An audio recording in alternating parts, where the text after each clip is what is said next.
خړ ماښامې شو اذانونه وشو خړ ماښامې شو اذانونه وشو راځه مسجد ته ځو پرېږده میخانه او څوک چې اسلام باندې د سره تیر وي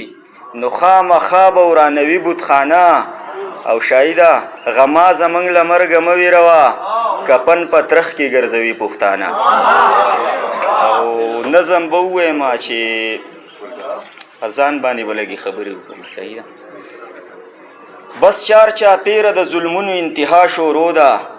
بس چار چاپیره د ظلمونو انتها شروع ده ملاوټ زور کې دی په هر یو سیس کې غلا شروع ده زما پتا او ستا په ما باندې زړه نه خوږیږي ایمان خرڅیږي په پیسو دغه سودا شروع ده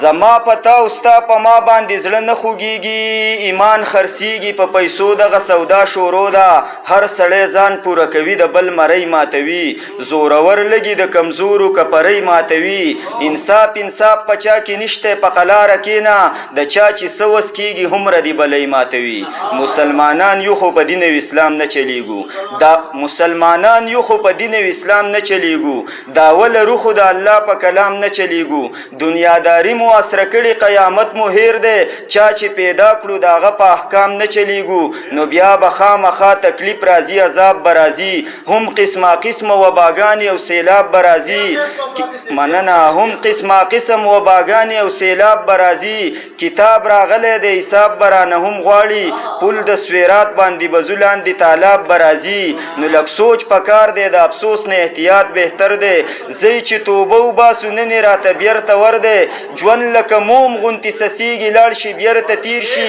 هیڅ پکې نشته اسرائیل راته ولاړ په سر دی نو بیا د دنیا په نشه مس ولې بېغمه ګرځو د رور عزیز د بربادۍ ولې په تمه ګرځو کمی نور سوي په جومات کې راته زړه تنګېږي په تماشو پسې په غره ګرځو په سمه ګرځو نو انوره هسې د ځان ستړی کو څوک نه یریږي د دې میراتې دنیاګۍ نه خلک نه صبریږي مړی د پن کې دعا وکړي وی الله وبخو چې هلته څه ګزران دی بیا تې دلته نه خبریږي